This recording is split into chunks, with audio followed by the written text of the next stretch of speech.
Amy is here already. Okay. Yes, we are live, and we'll wait for people to come in, I guess. Usually there are people already waiting, but who knows? If anybody is on this call and I can't see you, there is a chat box on the right-hand corner of the screen, and it says to everybody, so everyone can see that you're here. And I'm gonna go ahead and chat because you might not see my video, but you might see my chat. So hello everyone, I am here.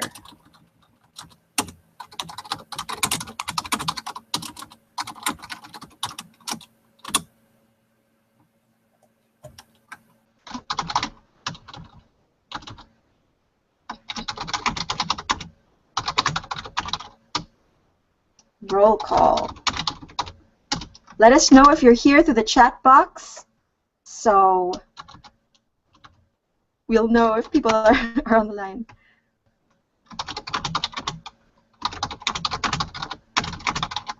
Oh, hello, Courtney. Welcome. Okay, we don't see how many people are on. 9. Yeah, 9 people are here, so welcome. We started Should I log in as a moderator? You? Yeah. Dave? Because I don't see anything on the right. You don't see anything on the right? Yes, log in as a moderator because Dave will be answering your questions. So this early stage before 5 minutes, 4 minutes before we start is really to get to know you guys. So hi, George. Hi, Megan. I see you, Courtney. So write down, well, the first thing I wanted to ask everybody was, hey, Julie, where are you have you grown a garden before? And what are you growing? What's growing in your garden? Because I wanted to show you what's growing in mine. So my name is Nikki, by the way. I'm from Permaculture Gardens, permakits.com, and Dave and I are passionate about showing you how to grow your own food. And this evening, we are so excited because we have a special guest with us, Amy Strauss, who's on the line there. You can see her in the little window. And I wanted to show you what was growing in my garden. So I have arugula, which I found in an unexpected place. I have garlic chives, which I put on my stir fries. And I have mint, of course. I have sage, which is basically in my zone a perennial. And it's there even in the wintertime, maybe not as robust, but it's still there.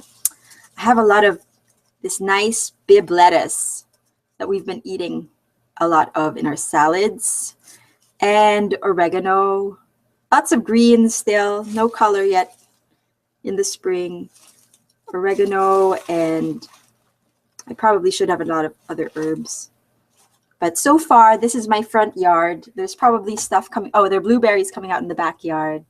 So what's, Deborah, hello. What is growing in your yard?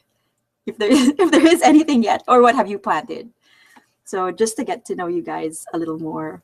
And while I wait for everybody to come on board, let me just mention the housekeeping rules I have here. Okay, so take the time now to download and print your workbook if you haven't already. Familiarize yourself with this webinar jam setup, as it is a new interface for us as well. On the right-hand side, Dave Schauder will be answering your questions, and I encourage you, you can send it to everybody. There's a button there that you can click, or you can send it directly to the admin, and there will be polls asked throughout the webinar. So before anything else, here's a short video about cheap and easy trellises for the home garden that so you can get ideas for what to do in terms of cheap and easy trellises.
All right. Well, that was a little bit of a teaser for the Garden on a Budget webinar that we're having this evening with our special guest, Amy Strauss. I'm about to start, and here we are.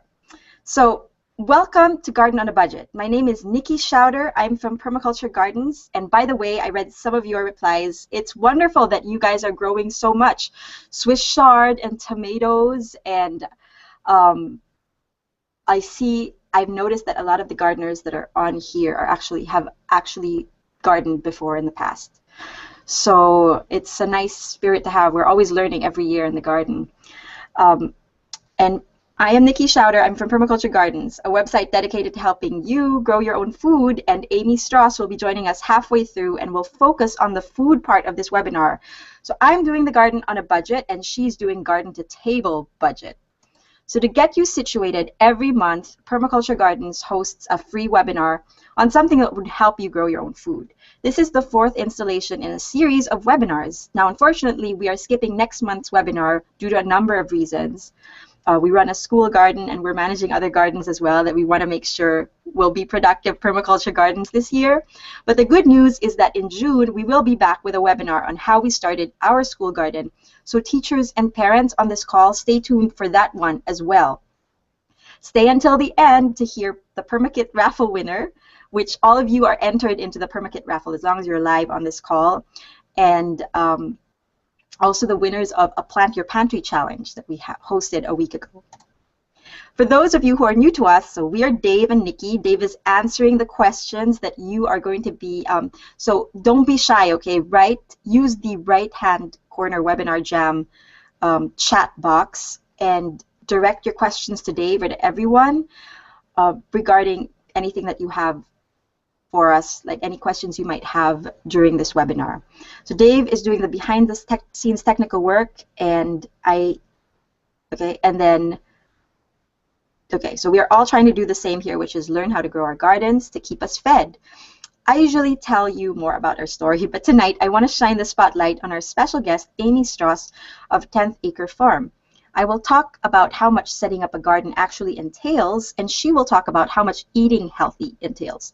And together, we bring you a garden to table experience. And since these two topics are intricately linked, we could not give you a garden budget without giving you something called a food audit from her as well. So let's start. Your workbook contains the following template, and I hope you had a chance to download and print it. And if not, just have a piece of paper handy and a pen.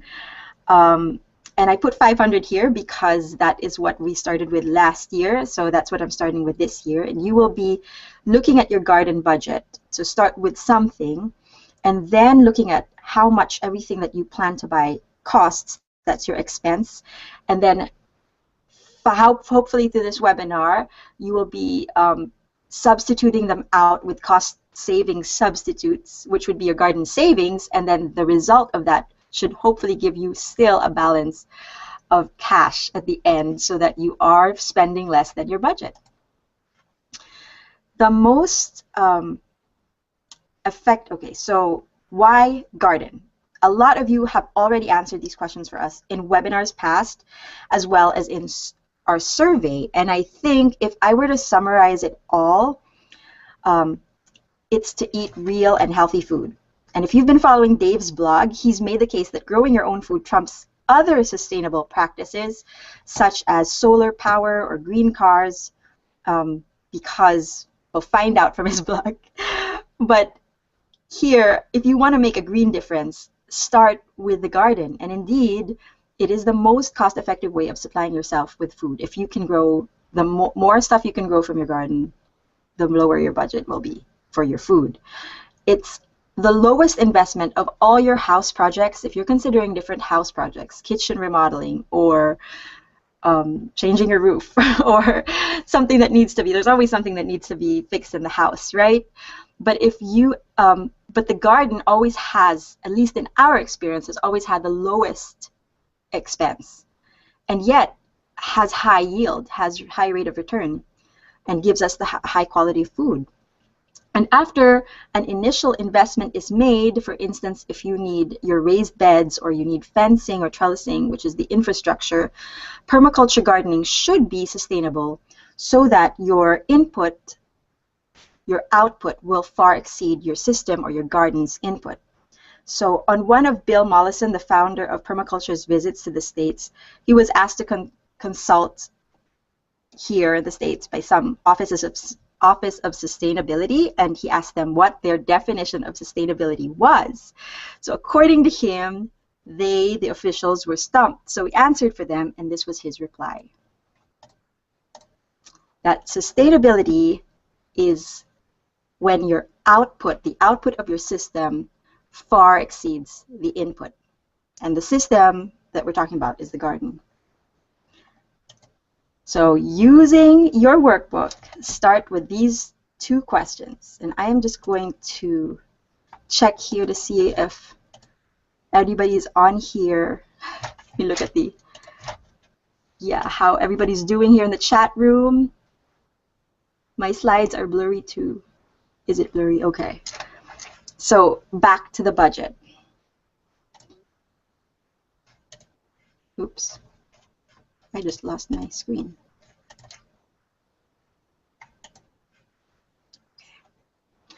What was your past budget? Like I said, mine was $500 last year. If you use a gardening software like Mint, you may be able to retrieve this answer right away, and if not, no worries. See if you can estimate what your garden purchases were last year and use that as a starting point to this year's budget.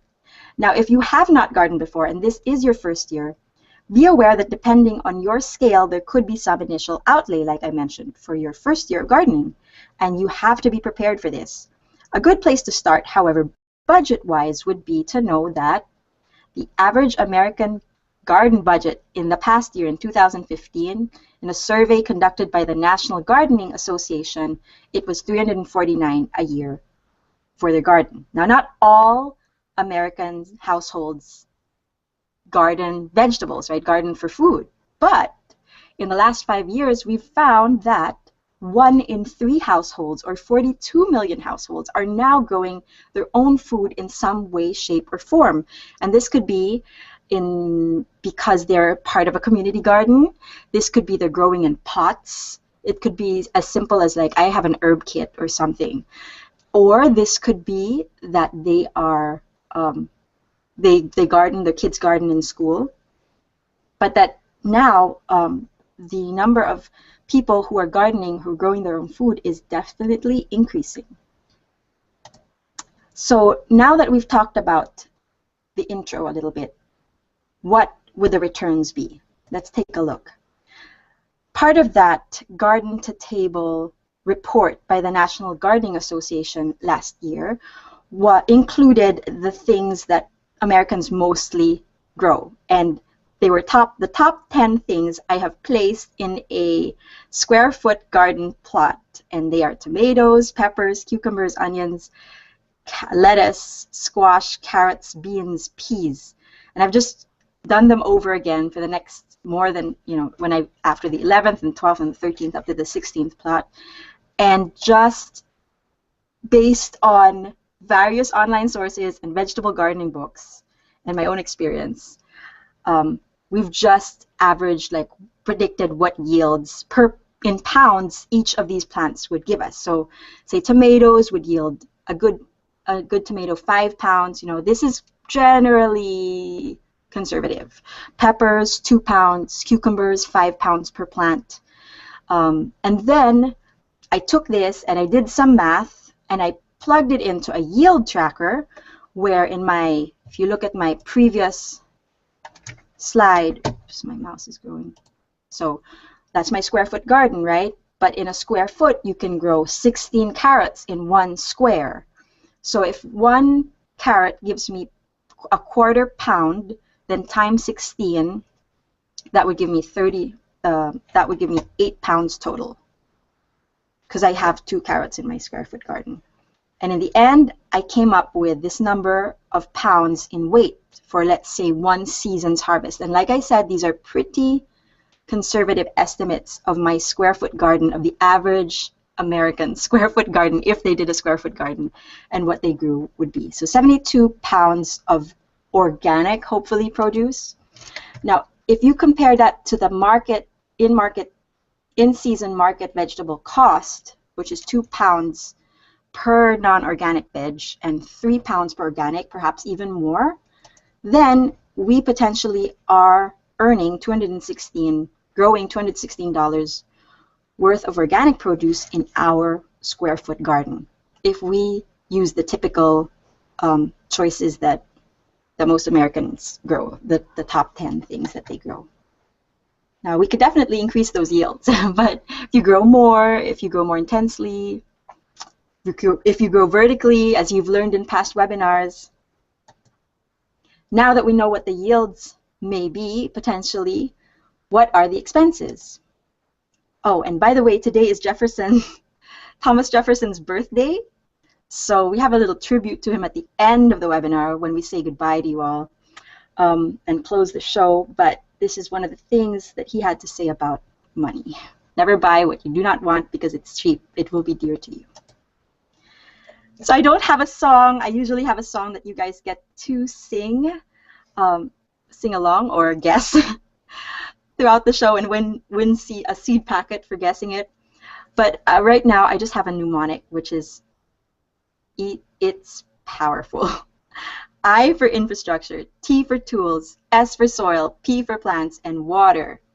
And these, I believe, are the identified costs associated with gardening. So let's look at infrastructure first.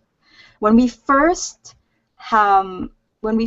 started gardening, we put up this fence more for security reasons than the deer. But if you need to put up fencing, that can be a very costly initial expense if somebody's going to install it for you. And so that's $1,000 of full installation of this fence for our backyard townhouse. And compare that to a fence made out of willow twigs and wood. Now, of course, you probably have to have some experience in this, someone guiding you, and a lot of willow supply in your neighborhood. But growing bamboo can be a living fence as well. This is another example of the willow as a living fence. And the willow plant or willow tree is just growing from the way that they've positioned these cuttings in the ground. I hope to one day be able to do this as well if we have a larger property. Or another infrastructure material could be your raised bed. Now, I know some of you have really extraordinary growing circumstances that you need. Some of you are growing in raised beds, but your raised beds are on a rafter in a pond or somewhere because that's where the light shines. So you definitely need raised beds for that. If you are in a community garden, raised beds is the way to go. If you're growing in a school, raised beds is really the way to go because of the kids seeing the boundary between where to step and where not to step. And the cost for a raised bed can be as high as $159 without shipping for this mini farm box, and that's a square foot garden box.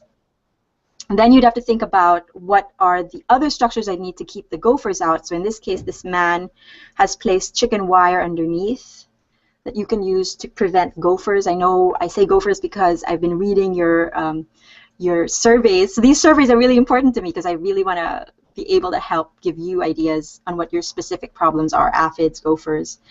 And this is one way that you could prevent gophers from coming in.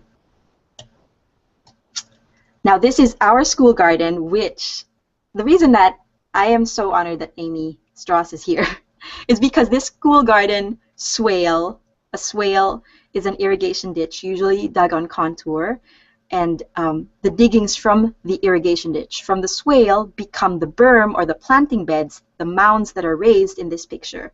So there is no input of topsoil at all for this structure. And the reason that I'm grateful to Amy was because she had a very, very good detailed post on her blog, 10th Acre Farm, on swales in the residential area. And so I practiced in my front yard, and then after doing that, we did a permablitz, which is just a group of permaculture enthusiasts who come together and build gardens like this, and they helped us out with some parents and a landscaper parent, and we spent $100 on the sandstone that we needed to fill the ditches that we dug, because the ditches could not remain ditches, because then it wouldn't be safe for the children to walk on. We filled it up with sand, dust, or rock, and then mulched it over so that they could double as a walking path. And honest to goodness, oh, right, here's the pea trellis that we talked about earlier. I don't know why they skipped to that one previous. Okay, maybe there's a slide missing. So here's a pea trellis for $10 or less, which we featured in the initial video at the beginning of this webinar. And here's a slide which is misplaced, which should have come after that swale. So this is what Amy did in her front yard. I guess the cost would have been those pebbles or rocks that are in the bottom, the rock gravel, and then the rocks that are larger that you see on top there actually dug stuff that she's dug up from the ground during her excavation, during digging this swale. And then she's just used that material as well. So another thing in permaculture is that we use what we have. Don't go out buying if you already have something that can be used. And then once again, an $89 fancy trellis, cable trellis, which looks so beautiful, for a 3 foot by 3 trellis solution. And then you see that is a trellis solution for the same amount of space, but for $10 or less. And here are other TP type trellis solutions, or willow on the top. These are how you can grow, how you can arrange different sticks or twigs or bamboo for a much cheaper cost. And then again, chicken wire is very affordable and very versatile as a trellis. And I've seen the galvanized wires for bigger things like melons. Now, take your workbook and enter in whatever infrastructure or initial layout you might have to build. This is not the soil. This is just like the trellises, the wires, the fences, the boxes, the infrastructure, what I call the infrastructure of your garden. And then we go to the soil. And I'm sorry that I'm breezing through this, but you are getting 2 webinars in one in this webinar. And while you actually, I will check in right now and see how everybody's doing in the chat box here and give you a chance to enter in your infrastructure costs. All right, so plants are relatively cheap. George, where do you live? Edible plants to plant in the shade. Hala, rhubarb. Hala is one of my permaculture classmates. Welcome, Hala. Edible plants to use in the shade. Rhubarb. What are shade plants? Avocado. What's growing in the shade, Dave? Dave will probably be able to answer it now. I'm kind of brain dead. Or Amy, probably. We are in zone 7, that's us. Wild tea rose fence. That's a great idea, George. George, I'd love to know where you live. I start both ways, 5 or 6, depending on what. Okay, it's great to see all of this interaction here, guys. Scott, I have started my seeds indoors and only have my perennial crops in my bed so far. Oh, now if you guys are new, I see a lot of the veteran gardeners on the chat box. Do not hesitate to ask your questions. It's the same. Honest to goodness, I am a black thumb, just turned permy all of a sudden. So I do not believe that, you know, we're all learning every year. Every year is a learning year. So don't be afraid to ask any questions. So let me go back to my screen. Okay.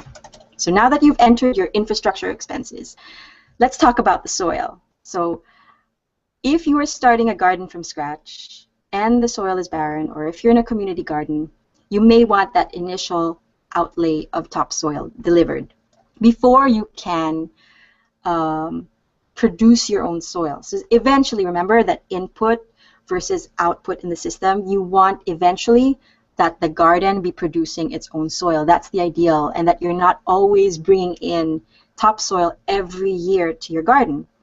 So bagged soil is always more expensive.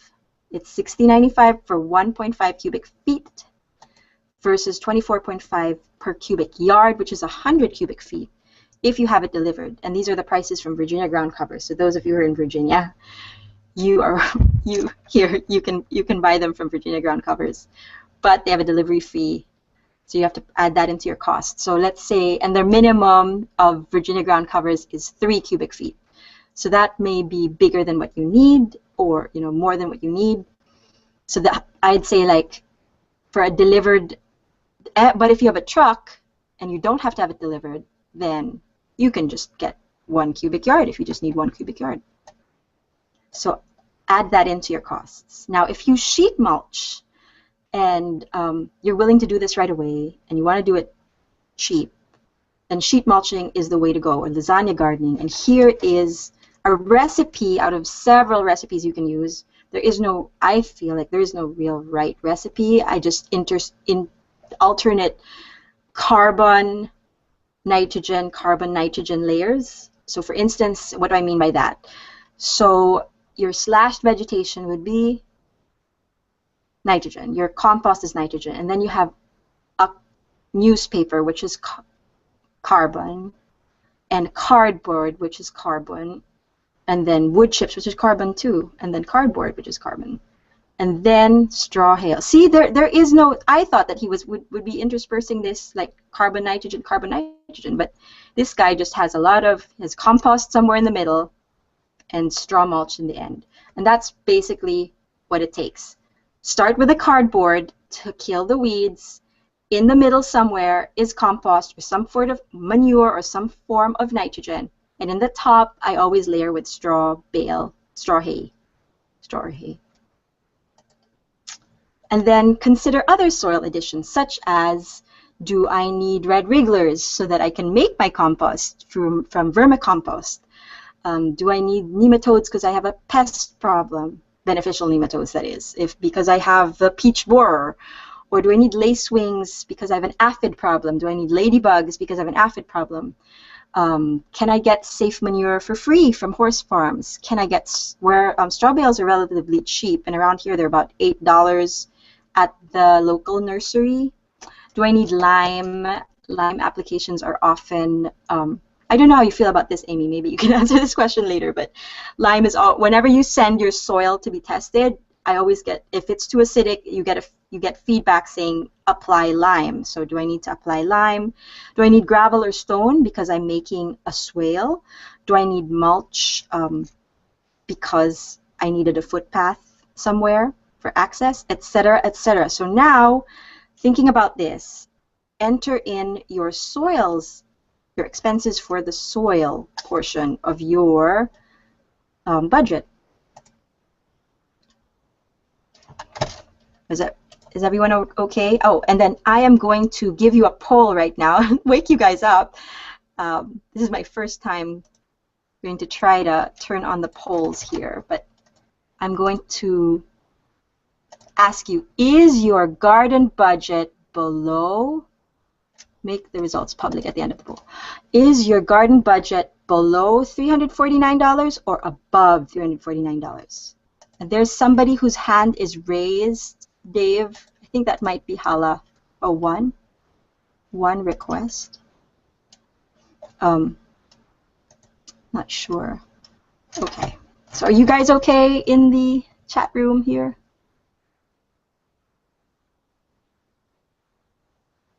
You're pretty picky. Scott, where are you? Are you from Virginia? Wow, George. Yes. Edible landscaping is pretty far from here. Yeah, we are. Does anybody? We used Virginia Ground Cover for the for our own plot, Hala, when we started, and for the school. And they're the cheapest one in our area, which is Sterling by the Dulles Airport. Zone 7A, live 2 miles from Virginia Ground Cover. Scott, wait a minute. You're Scott. Oh, Scott, you have to get your Comfrey from us. Scott should be one of the presenters next time. Okay, so Scott is a landscaper, or Yes, a permaculture garden designer for sure. Now, honestly, a lot of you I have not even met in real life except through these webinars, but I feel like you are my family. So thank you for being here once again. Okay, now we go on to tools. Now, lawnmower versus no-till. First of all, lawnmower is expensive to buy and expensive to maintain. But occasionally you need a lawnmower or a weed whacker that maybe you can borrow to create your lasagna garden so that you can first mow the weeds before you put that cardboard paper on. So here is an example of alternating carbon nitrogen lasagna garden recipe. Cardboard, straw leaves, food waste, manure. Straw leaves, food waste, manure, topsoil. And then I would top that in with straw. Here's another example. So existing vegetation, smother layer or cardboard layer, grass clippings from the mowing you did, layer 2 or layer 3, finish 18 to 24 inches deep with straw bale. There you go, you're done. Now, enter in your tools expenses. So don't forget your gloves, your spades, your shovels. For those of you who are new, I'm just speaking from a perspective of somebody who didn't garden at all and then started gardening. So boots, your mucking boots, they're about 25 bucks at Walmart. What else? Your rakes, your pruners a little later on. So think of the tools that you might need this year and put them into your tool expenses chart. And then remember, it's powerful. ITS. P. So now we're in plants. And somebody said their tomatoes were cheap, $1 to $2. But seeds versus plants is always cheaper if you can grow it yourself. So there is always a trade-off between the labor that you put in and the cost, or the labor versus cost and the convenience of it.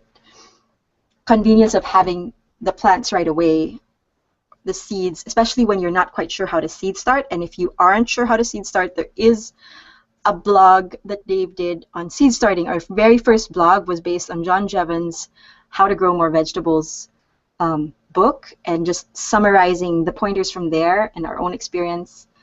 It's on our website, permakits.com.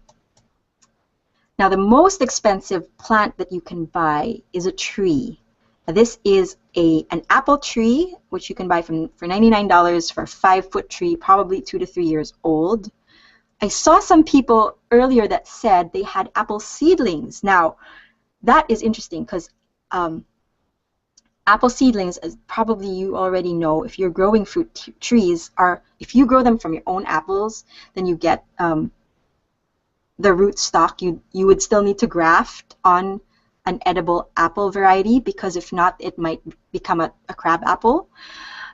Oh no, I may have just opened a can of worms there. That is another webinar in and of itself. But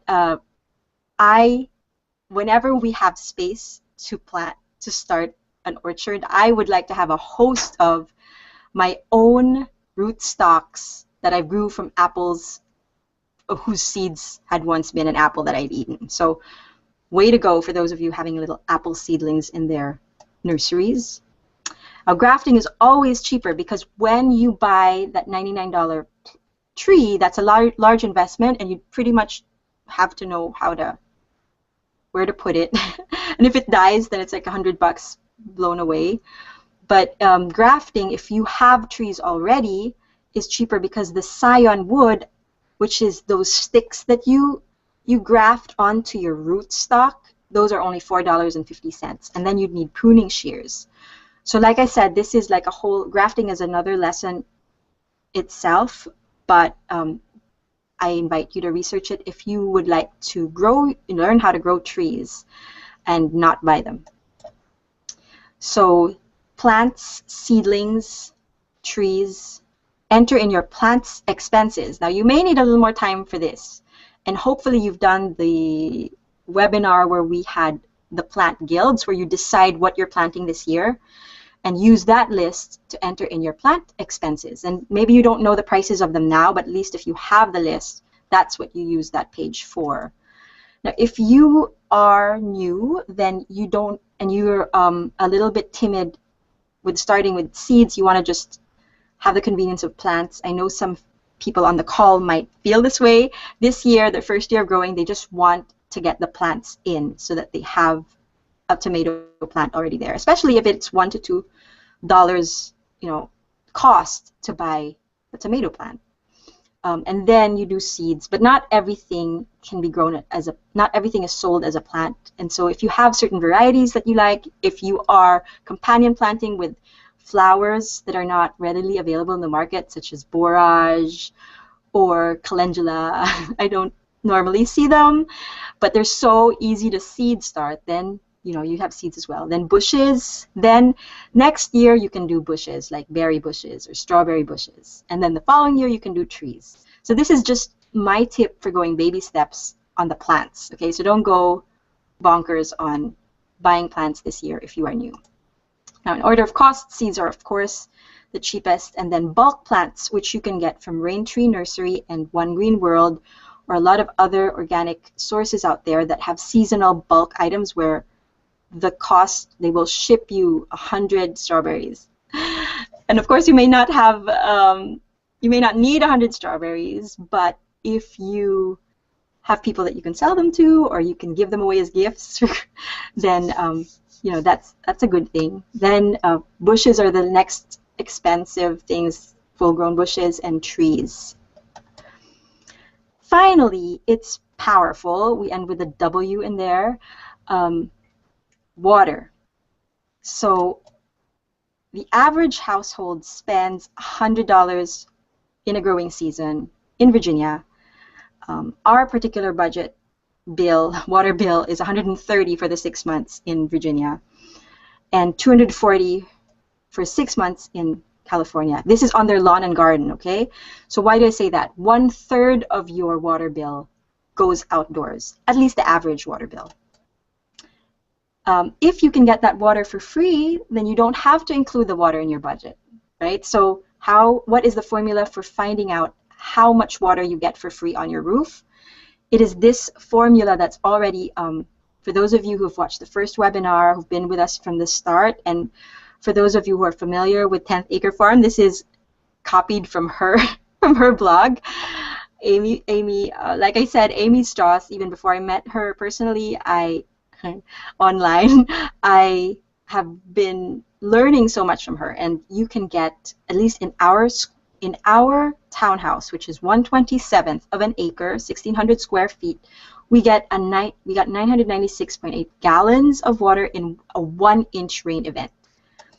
So then you think, well, it's not a matter of how much, it's not just the cost of the water, it's also just like saving water. You have a drought in California, it's like moral obligation for everyone in America and everyone in the world to save as much water as you can. So a rain barrel is one solution. It's usually $70 if you get these ugly ones here, the blue ones, or $100+ for the fancier ones. Or sometimes you can get them at half price in a nursery. And drip irrigation, don't buy the cheap drip irrigation if you're thinking of that, so that it can go directly to your beds depending on how big your installation is, your garden project is.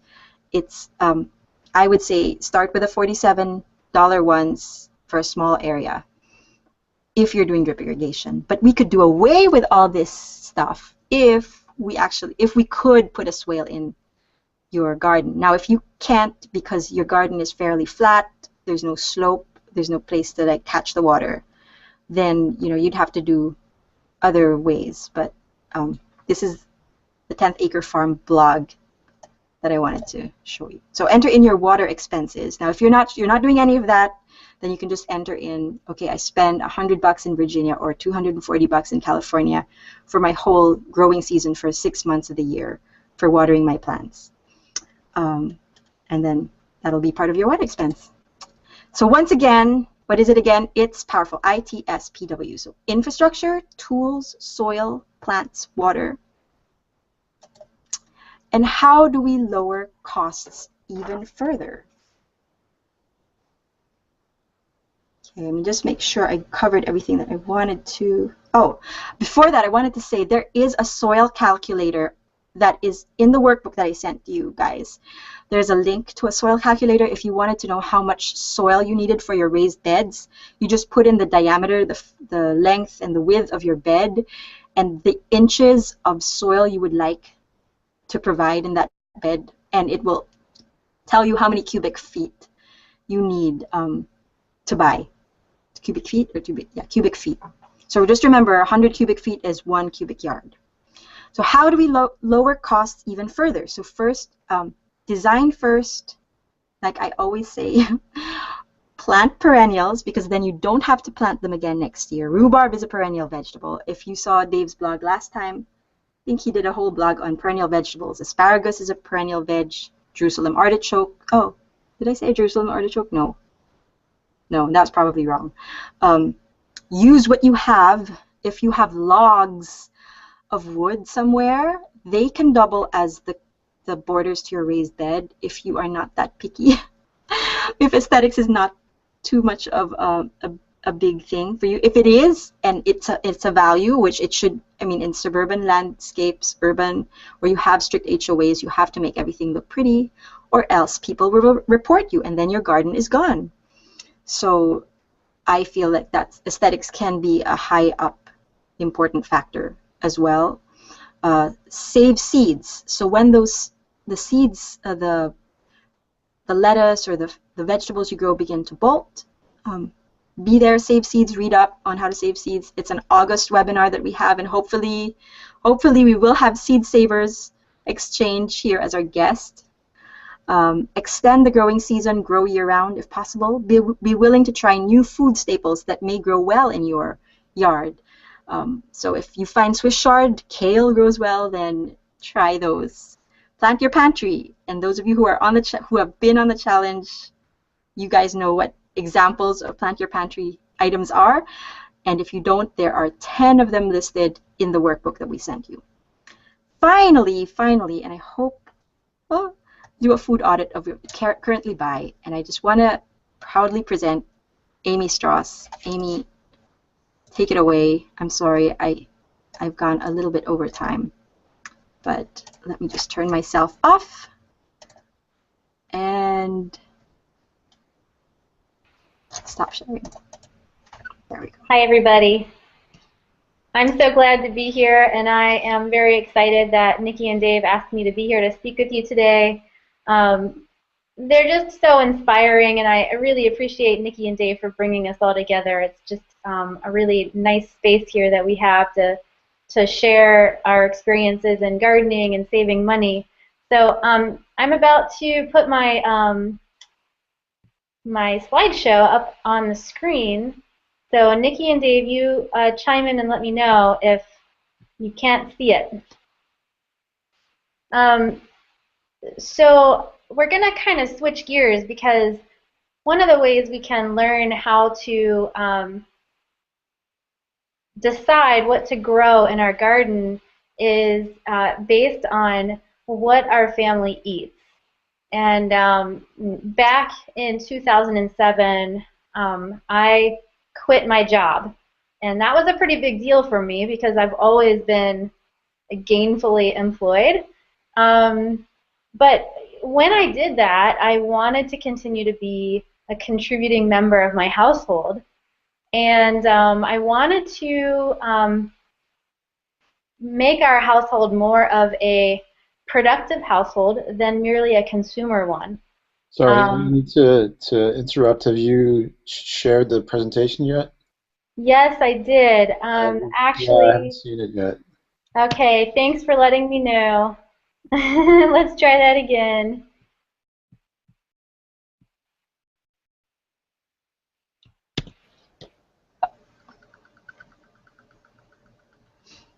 Now you guys see it, right? Yes, we see it.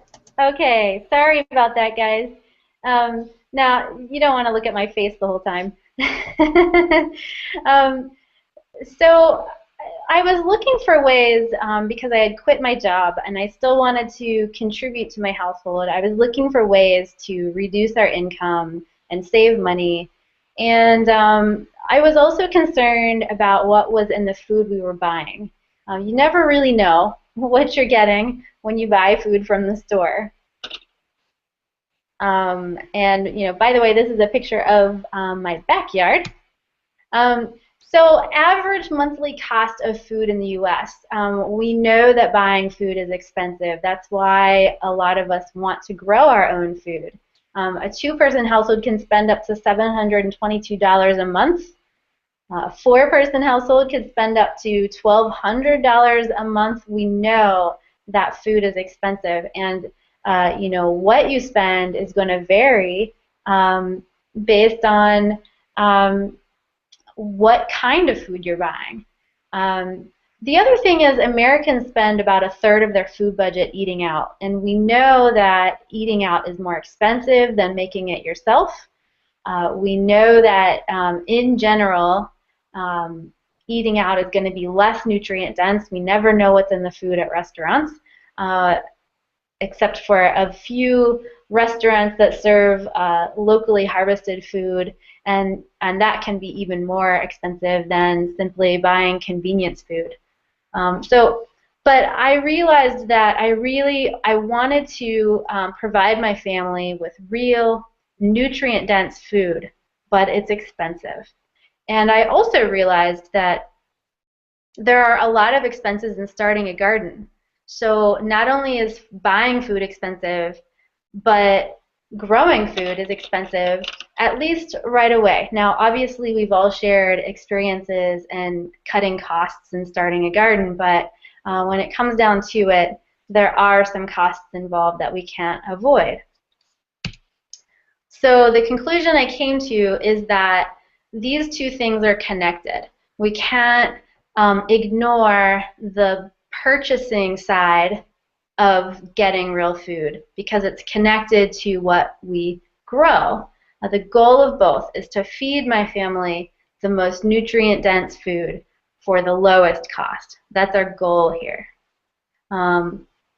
In my budget, in our household budget, we actually have growing and buying food in the same budget item. We categorize those together. We budget for growing our food and harvesting it, and we really look closely at our harvest records because we want there to be, as Nikki said earlier, we want our output to exceed our input. We want the food that we grow to put a dent in that food budget. So I decided I needed to be smarter about budgeting for groceries. I needed to be smarter about planning my meals ahead of time. I needed to decide what to grow. And all of those led me to this thing called a food audit. This is something that I decided to do in my own kitchen to help me decide what I should grow in my garden. So a food audit is basically a way to shine a light on our food buying habits. And we're going to do basic things like budgeting for meals. We have a monthly food budget, and we really stick closely to that. But that getting to what was our budget for food total, that was something that we worked on through this food audit. We worked on learning how to plan our meals, and not just plan them, but then record actually what we ate so that afterwards we had a record of not just what we planned, but what we actually ate. So maybe 3 weeks in a row I really wanted to make this casserole, but in the end I decided it never got done because I was too busy. And so then you can say, oh, well, casseroles just aren't realistic because that doesn't fit my lifestyle. And you can pick more realistic things to make. Comparison shopping, that's just, smart money management. But comparison shopping on the food audit is kind of like shopping on steroids. And I'm going to talk about how I comparison shopped and how that helped me in the garden as we go forward. But then, of course, the food audit helped me decide what to grow that was going to save me the most money. So what I want from both my shopping and my growing is the most bang for my buck, so to speak. So why would I conduct a food audit? First of all, the food audit is going to highlight your weaknesses as far as spending goes. And you're going to figure out what your top 10 most eaten foods are. And that's going to help you look at what would be most productive to grow for yourself and what you want to find for the cheapest price with the highest nutrient density in your area if you can't grow it. And then where to buy those things. So through my food audit, I learned what my family likes to eat. I learned what we eat the most of. I learned which things I could grow myself that would save us money and improve the nutrient density of our diet. And I learned where to buy what I couldn't grow. Some of our weaknesses, I'm going to sort of talk about the results of my food audit as we go forward, but something I discovered is that when I got busy, packaged snacks definitely entered the picture. And as we all know, packaged snacks are probably one of the most expensive things you can buy for yourself. They're also usually very high in bad things, lots of sugar and ingredients that you can't pronounce. So I discovered that was one of our weaknesses when we hadn't planned ahead. And I'll tell you later what we decided to switch out in place of those packaged snacks that really helped our food budget. When I tallied up our top 10 most eaten foods, I discovered that we ate a lot of lettuce and a lot of leafy greens like kale, spinach, and chard. I knew that we ate those things, but I had no idea they were on the top 10 list. And so when the food audit was complete, I was able to say, hey, those are actually things that I can grow with a lot of success in my yard. And so I was able to make those a priority when it came to fitting in food production in our small yard. Another thing that came up on our food audit in the top 10 were apples. And we never did plant an apple tree, but that would be an excellent thing for us to plant because out of a lot of the fruit out there, apples was one of the things that we purchased most often. So you can see how the food audit will help you kind of hone in what you grow to really affect your food budget. I mean, you can grow anything under the sun, and if you've got a lot of space and a lot of time and, you know, budget isn't an issue, then grow everything under the sun because, you know, what is there to lose?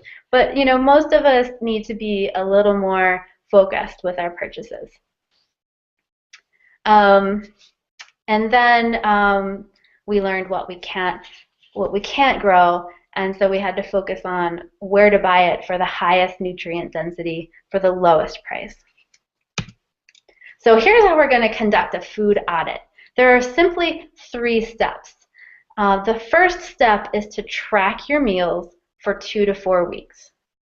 Now, the longer you track your meals, the more accurate your food audit will be. But to get you started, you can just track it for 2 to 4 weeks. Now, this would be making meal plans, sticking to them to the best of your ability, recording what didn't actually happen. So maybe you had pizza one night instead of making you know, that stir fry you wanted to make. Write that in. Track your meals by planning and then recording for 2 to 4 weeks. At the end of that period, tally up all the things that you ate, and you'll be able to deduce what the top 10 most purchased food items are in your household's budget. Now, everybody's diet is going to be different, so everybody's tally is going to be, off the charts different. But then we want to take a super intense look at those 10 items and see which ones we can grow and which ones we need to comparison shop in our local community or online to find them for the best price. So that's how this works. So we want to find the best food for the lowest price. That's our goal here. For both buying and growing food, we want to make sure that we're being as effective as possible. But we don't want to just buy the rock bottom cheapest thing out there if we have to buy it. We really want to look for nutrients, because nutrients equals food and fuel. We need fuel to be happy and healthy.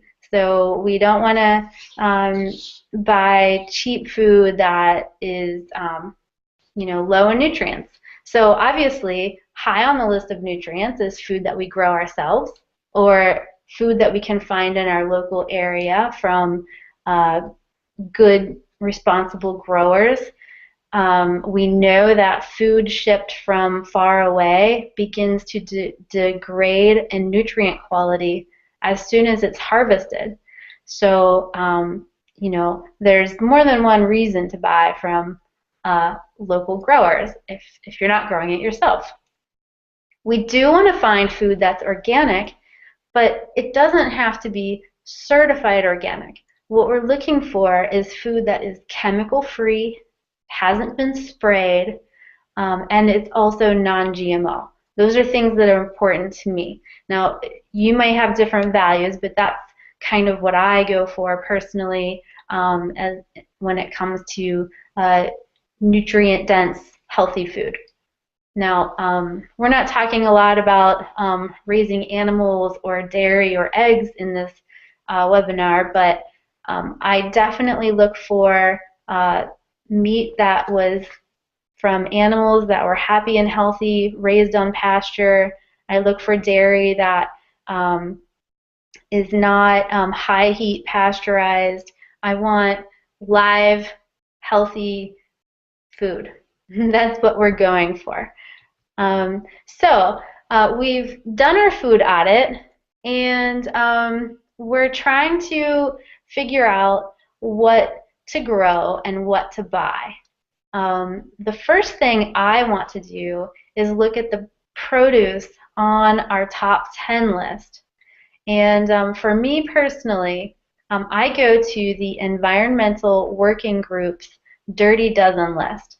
Now, I believe in your workbook, Nikki and Dave have included a link, but you can Google that, Environmental Working Group's Dirty Dozen list. This is a list that they create every year for the United States, and they list the food that has the highest amount of chemical and pesticide residue on it when it gets to the consumer. So what they discovered is that in 2015, as far as fruits go, apples, peaches, nectarines, strawberries, and grapes were the fruits with the highest amount of pesticide residue on them at the consumer level. So for me personally, if any of those things are on my top 10 most eaten foods for my family, those are the things that I'm going to try to grow or buy chemical free. So I'm not going to go for conventional with these because of the pesticide residue. I'm going to buy organic, or I'm going to find a local farmer who grows them responsibly. Same thing with the vegetables. Celery, spinach, peppers, cucumbers, cherry tomatoes, that's something almost everybody can grow. and so forth. These are all vegetables that at the consumer level are high in pesticide residue. So I would really focus on those as far as growing them or buying them in a chemical-free variety. Okay, so we are seeking highest nutrient density for the lowest price. Now, we know that nutrient-dense food that's chemical-free and non-GMO, we know that technically it can be more expensive.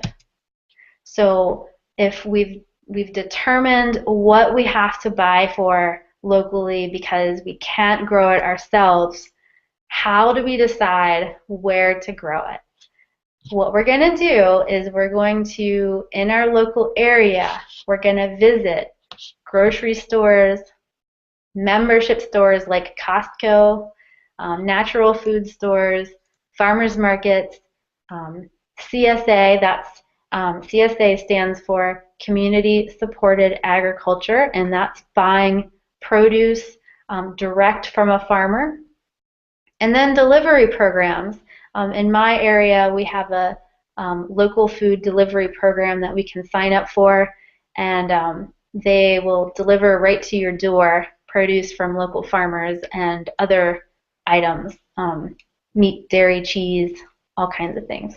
And then actually you can look on Amazon too. They're starting to have some grocery items that are deliverable.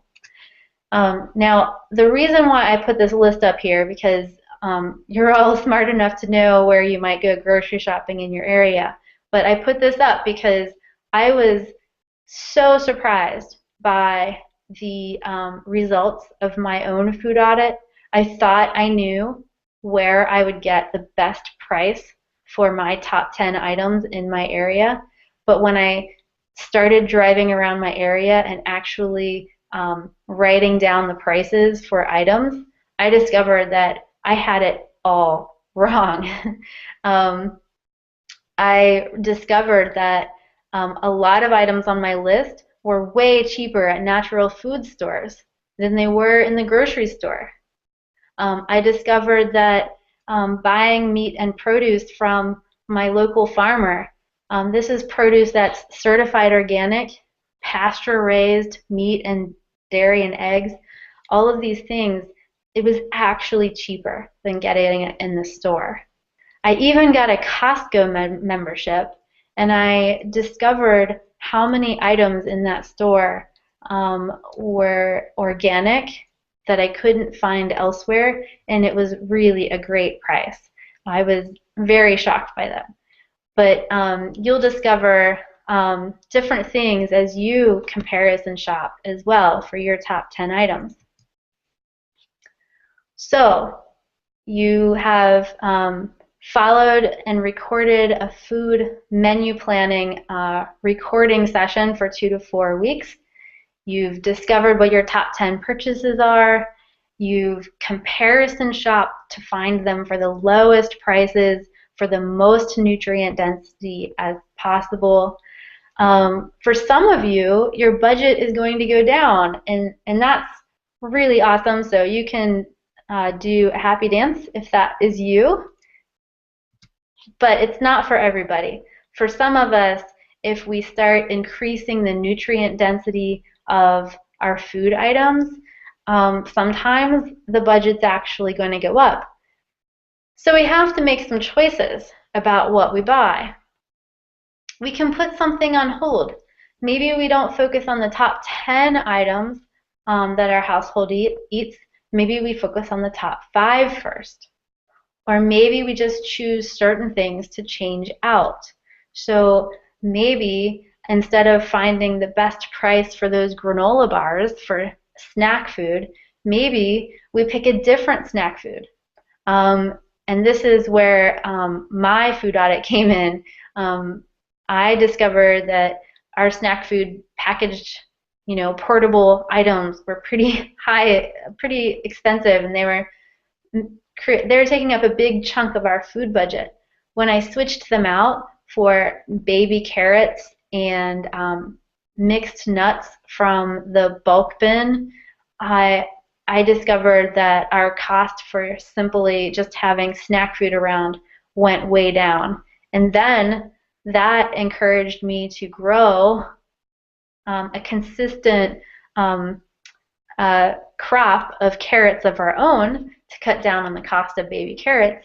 And there you go. Our food budget went down just in snack food alone. Other ways you can choose to get your budget down is to start with just switching out the veggies or the fruit, meat or dairy. Just start with one of those in the top 10. And then do the other ones later as you can. When I did the food budget, something I really learned to do was meal plan. Always meal plan. I have now created meal plans.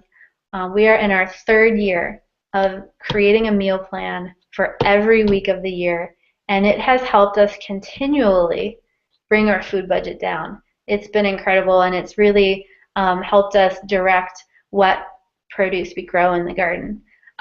So we have a monthly food budget. We stick to that very strictly, and if we get to the end of the month and we have exceeded our budget, we eat from the pantry. We don't just go out and eat more food, go to a restaurant or go to the grocery store. If we're towards the end of the month and there's still days left, we just eat from the pantry.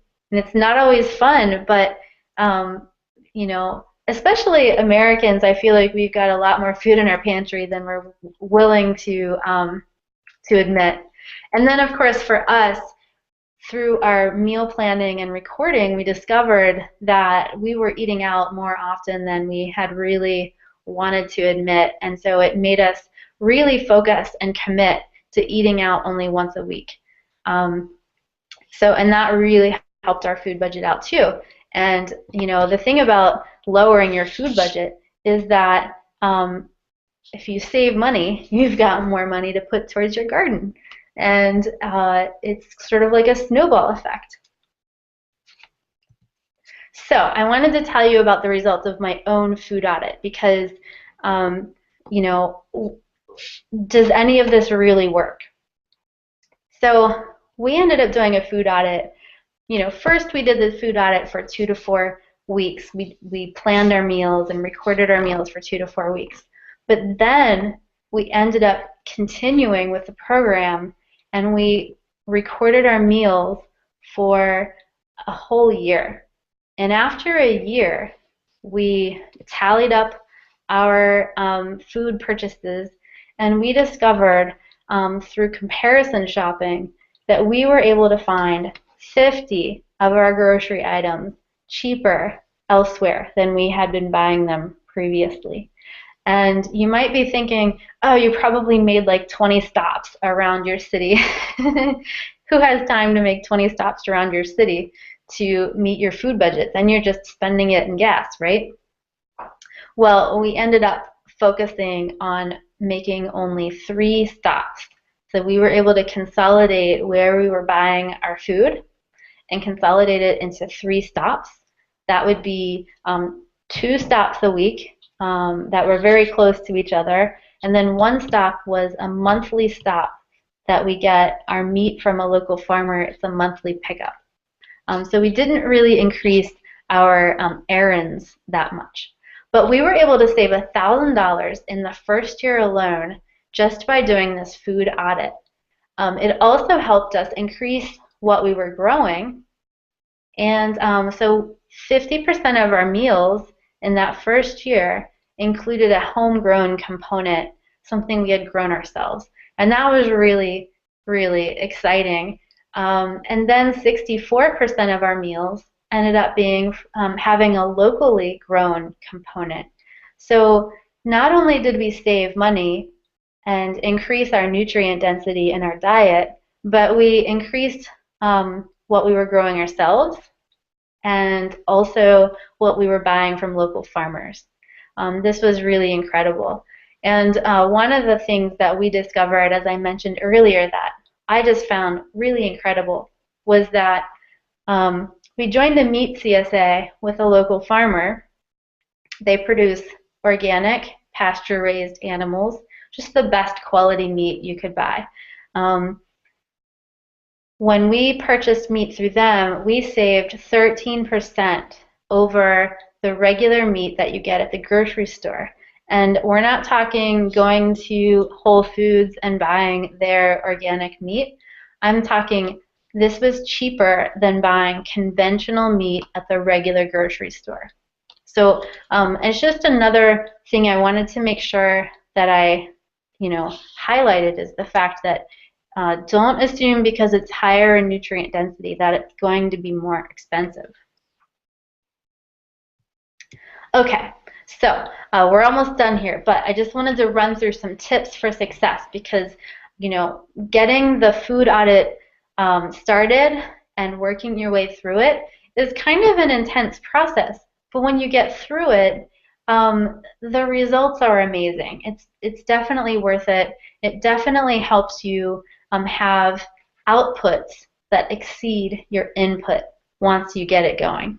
So some tips for success. Definitely, I'm a huge proponent of meal plans.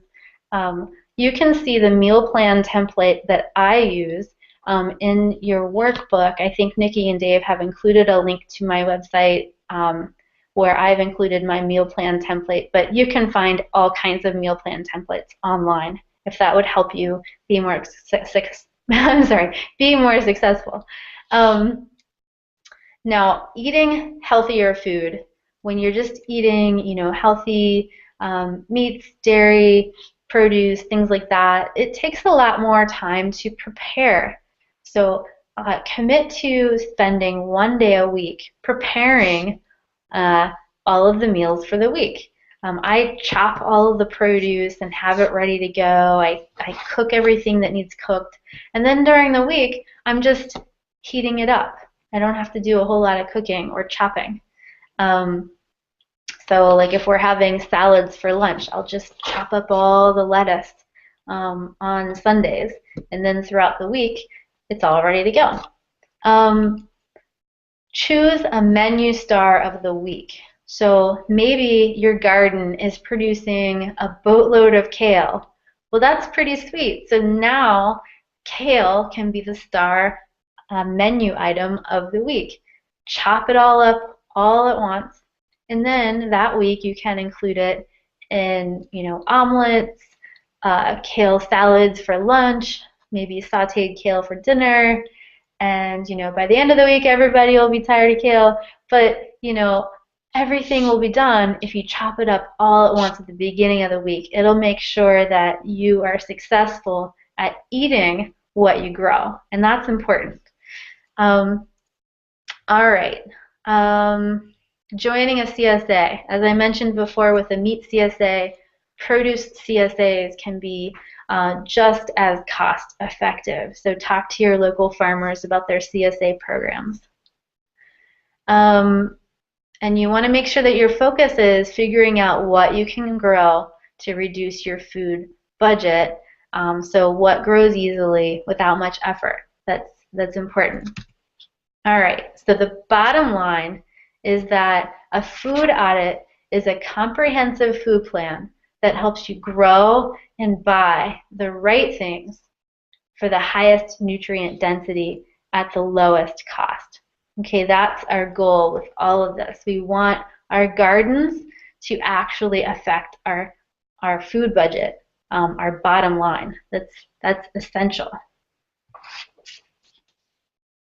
So that's all I've got for you today. I know Nikki and Dave were kind enough to put some helpful links regarding food audits in the back of your workbook. Some of those links will go to my website to give you some more resources for being successful at having a food audit. I wanted to mention, I think Nikki and Dave are going to mention this too, but I have a book coming out called The Suburban Microfarm, and Nikki and Dave have some pictures of some of their projects that are going to be in my book. So if you like the kind of things that Nikki and Dave have been sharing with you, you'll be excited to see their work in my book. I wanted to thank them for inviting me today, and I really enjoy their enthusiasm about all things permaculture. This has been really great. So I wish all of you sweet rewards. It's been great talking to you. Thank you so much, Amy. And you can show your face again because there'll still be Q&A. But I wanted to answer some of the questions that I just saw really briefly. Yes, there will be a webinar replay. I think it may have already been sent. It was scheduled like an hour after because we're supposed to be done. But so you might have, yeah, you might have the link already in your email. And then somebody asked, yes, somebody mentioned that the food waste can go back into your soil. So here's another thing that we do, at least in our household, after I took my permaculture design course, which is how I got to permaculture in the first place, which I got certified permaculture in the first place. The resolution of that program, which is life-changing for me, was to get a bin with 2 containers. Like normally you have a recycling portion and you have the trash, right? So for us, it was trash and it was compost. And I didn't get like a small compost container that you would, like the ones that they buy that are $20. It was a whole compartment in my trash can. And like every 2 days, the kitchen scraps that we have go into our compost heap in our yard. So that would have been the May webinar that we are canceling, the composting. But yes, that's true. Whoever said that, you are right. That should have been mentioned as part of the whole. So everything is a system. Before we go into Q&As, remember you're supposed to stay until the bitter end, and 2 people already left, because you will be, Dave, are you ready with a random.org drawing? So how does this work? We're going to pick one of you guys listening here, your name from a random.org drawing, and Dave's in charge of that, and he will mention it once he's gotten your name pulled out. And you have to be here to receive yours, from all of the people registered for this webinar, and you have to be here to receive your permakit. So I have a box here of the permakit, and yes, so it's a cute little box here. It comes with a biodegradable seed starting pouch. Oops, doesn't have it, but it comes with a biodegradable pot root pouch, which is an awesome pot to seed start.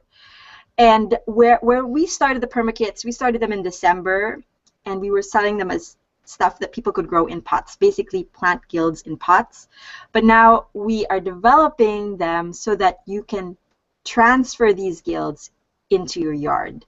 So the permakit that you may receive, you may be the beta tester for a future permakit that we are developing for us. And all of you who've received or won a permakit in the past, so 4 of you who've won permakits in the past, and those of you who've bought permakits off of our website, you guys have, you guys are beta testers too.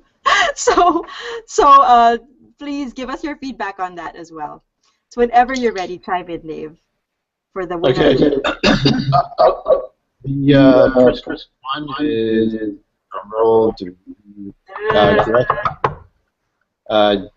gfigueretti@gmail.com. So congratulations, and we'll contact you by email afterwards. Woohoo! Get your contact information, your mailing address. So okay, I have another contest running on Instagram. So I just have to find out if who won. I have a feeling I know who won. So this is the Plant Your Pantry challenge, and it's basically a challenge that everybody. Yep. Okay. Yep. Everybody has all of us already have what we need to grow our own food in our kitchen. And that if you ever thought that you were black thumb and could never grow anything in your life, you were mistaken, because you could definitely grow these 5 things in our Plant Your Pantry 5-day challenge. Sorry that my screen is blurring because I'm moving a lot, and this camera just can't keep up with me. So Plant Your Pantry challenge winner, Brian Moyers, are you in the room? Brian, say something in the chat box if you are there. Okay. I think Brian may not be here tonight. Brian Moyers of Okay, so he's not on, but he is the winner of our Plant Your Pantry challenge. So now we will stay for the next 15 minutes, 10 minutes overtime. Any questions you might have still, put them on the chat box and we will be happy. Gotta go. Sorry, Mary. All right, nice to have you guys. I received the replay link. Okay, how did the gojis do? We were thinking about getting some. How did our gojis do, Dave? Goji berries and Amy. Well, the goji is like they call it wolfberry in China. It's kind of a gangly, caney thing. So we got a lot of growth last year, but no berries. But I think this year it's kind of established itself. So we'll probably get some berries this year. Okay. Did we answer? It looks like we've answered a lot of the questions already in the chat box, so we are probably safe to end this. There is a, if you look at under offer, we just wanted to tell you to sign up for Amy's free newsletter because it also includes a preview into her book, The Suburban Microfarm. So click on, for those of you who are still online, offers. This is free, okay? There's no like price to this offer. It's just the way that we can easily transfer you to her website, or we can post the link too. But instead of me cut and pasting it, it's already here. So sign up for the newsletter and you get The Suburban Microfarm, A Year in Pictures ebook for free, just by being on this call and knowing Amy through us. So there you go. And we will end, since it's Jefferson's birthday, with a inspiring video of Monticello. Good night, everyone. We'll see you on the June webinar.